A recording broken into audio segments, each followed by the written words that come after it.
Hello, welcome back to my channel. I want to talk about Harry and Meghan real quick. There have been many headlines going around that they are separating, divorcing, and I just want to talk about their relationship and some of the things that have led them to where they are now, and just some odd things about them. Now, we all know about the British royal family. They have been around for 1,000 years and have conquered a lot of land and a lot of people. So, this family itself is based on traditions. And Charles and Diana, Harry's parents, base their relationship off these traditions. So, before I continue, please like, share, and subscribe. That would be nice. It's incredible how women just want you for your status, and as soon as you lose that status symbol, like Harry did, he lost the status of prince. And she is done with leeching every bit of clout she could have from him. She's gone poof, vamoose, disappeared. And just so we're clear, this right here is exactly why the British royal family, British media, and the British public hate Meghan Markle. It's not about who she is, it's about who she represents. It's about who she allows to feel seen. The British royal family exists for one reason and one reason only, and that is to uphold white supremacy. So when you think of kings and queens and royals and rulers of the world, this is what you see. Pale, stale, male, sausage-fingered fool who can't even unite his own family, but is somehow supposed to unite an entire nation and an entire commonwealth. Okay. See, when this went down, this is when the panic really set in. They really started to see what was happening here. So while we, people of the world with good sense, saw Meghan as an asset to the royal family, they actually saw her as a threat because you see, the people she's surrounded by, yeah, they're meant to be ruled by the monarchy, not represented by it. You see this right here? This is way too much for British people to handle. They do not want to see Nigerians or black people of any kind being treated with respect, as equals, being honored and deferred to by their royals, people that they bow down to. And you're treating black people as equals? Oh, no. You may be saying to yourself, Meghan isn't even really black. She's only half black. She's light, bright, and damn near white. That's your own ignorance because Meghan has never hidden who she is. She has never shied away from it, never tried to hide it, never once denied it, and even doubled down every chance she could. She might not be black enough for you, but she certainly wasn't white enough for them. Now, these are just two opinions about, the royal family and what they think of Meghan and Harry. But this relationship really starts, or everything really starts between Charles and his mother. Charles is the longest heir in wait ever. And yeah, we can, go with the rumors saying that she didn't think that he was ready, or, all the decisions that he's made up until this point she didn't agree with. Whatever you want to say, but Charles was supposed to be the number one guy. He's the heir. So everything should revolve around him. But that gets there becomes a little bump in the road because of who? Because of Diana. And we all know how that relationship ended and why it ended. But everything is based off these values. This family is based off a hierarchy. There are rules, there are protocols, and the media has always been interested in this family. I mean, why wouldn't they? They're white, they're rich. There's something that, is pretty much unattainable, especially like in the 20th century, late 20th century. So, of course, they would be interested. And they come with such a rich history, a messy, but, rich history.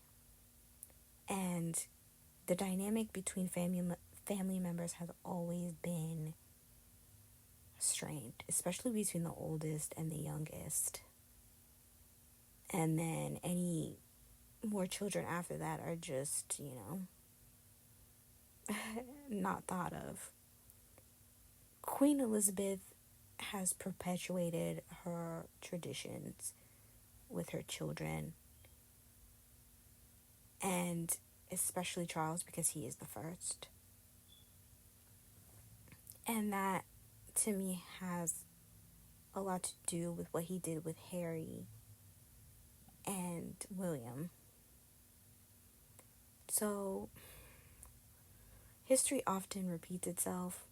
If you look at this film, it's not much different from what we see between William and Kate today. Like, it's not different.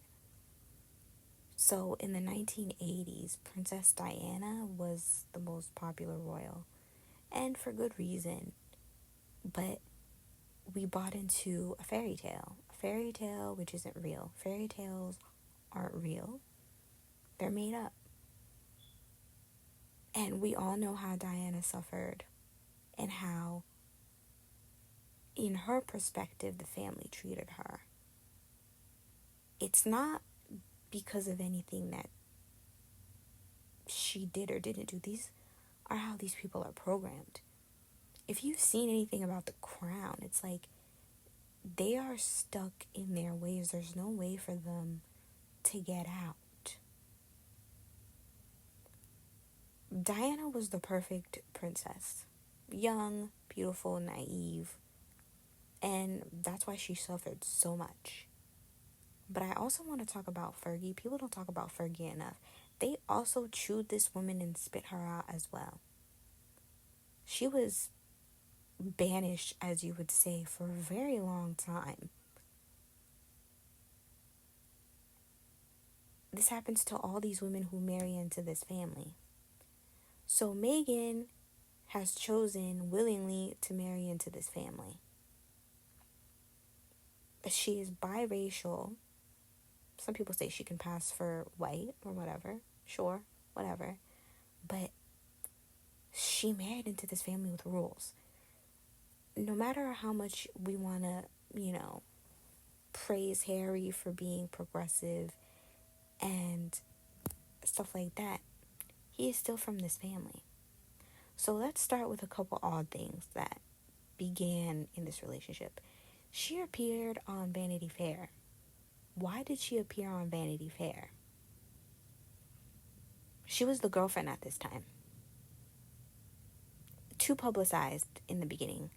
Second, Harry has never met her father till this day. And the whole wedding fiasco, may have something to do with it, but he never met this man when he could have easily flown to Mexico to go and see him. Very odd. It's very odd. And his mother, or her mother, was the only family member there. She had her friends and she had her co-stars there, yes. But her mother was the only family there. Very odd. She's the only one pictured in the wedding pictures where she's surrounded by Harry's family.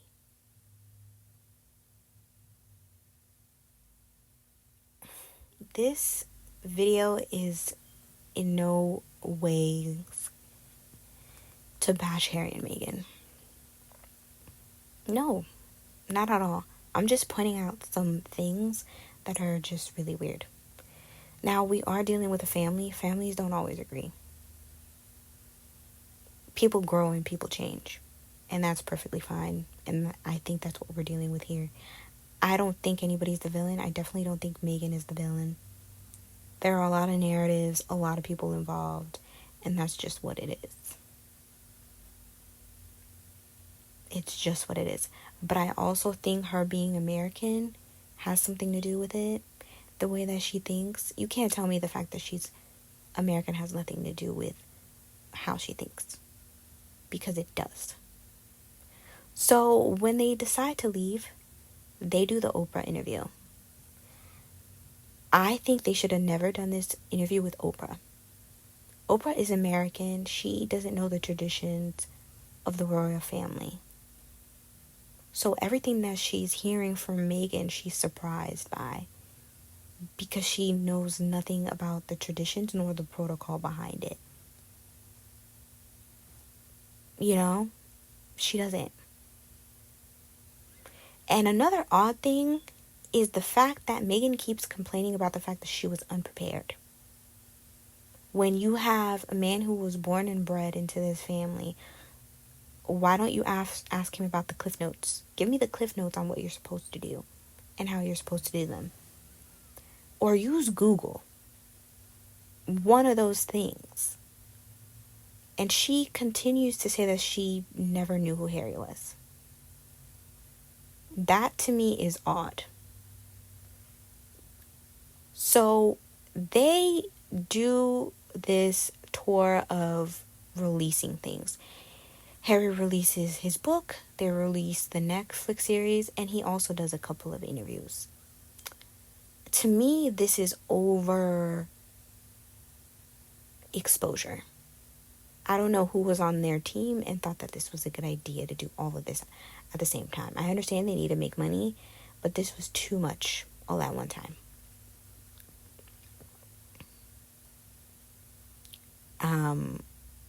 Yeah. So, another odd thing is Meghan makes fun of his family or the traditions of his family. There's a particular clip in the docuseries where she makes fun of the curtsy, and he doesn't think it's funny. Also, another odd thing is when Meghan does something, he never stops her or corrects her. There are videos around where she steps in or she talks over him and he does not correct her. To me, that is very odd. And this has nothing to do about controlling her. It's just what she married into. It's protocol. It's rules. You married a prince. Hello? Another thing I want to bring up is the fact that they named their daughter Lilibet. Lilibet, the queen's nickname when she was a child. Odd. I don't think I've ever known someone who has a nickname or was named after a nickname of somebody else. To me, that's very weird. Nicknames are specifically for you. It's different from like terms of endearment, like baby, peach, whatever. It's specifically for her. And I know that they wanted to honor her memory or whatever, but to me that's a bit odd. And another thing is the fact that they still use their names. They were given Duke and Duchess of Sussex as a present after they were married. Why haven't they given it back? They were given names as a gift. They can give it back. I don't know why they haven't. Because Meghan uses it. She uses the name. If they want to be so independent and find their own way, why are you still using the names? Very odd. It's a very odd choice to me. I don't know what the future holds for the royals. I mean, they've said they've stood the test of time for over 1,000 years. I don't know. Maybe they'll do 20 more. I have no idea. I truly don't. I don't know. And as for Meghan and Harry, let them live their lives in LA and make more money. I don't know. I don't care. But Meghan can't make a grown man do anything. Harry has free will.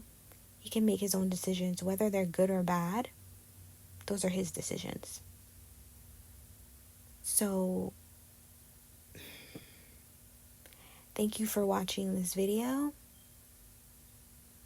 And this is just my critique. People want to nitpick about Meghan and everything that she does. I'm not trying to do that. nor am I trying to do that with Harry. There are other videos that do that and other articles that, dive into that. I'm not trying to do that. I'm just trying to put my 2 cents into some things that are just off about this relationship and how they decided to do things. That's all. Thank you for watching.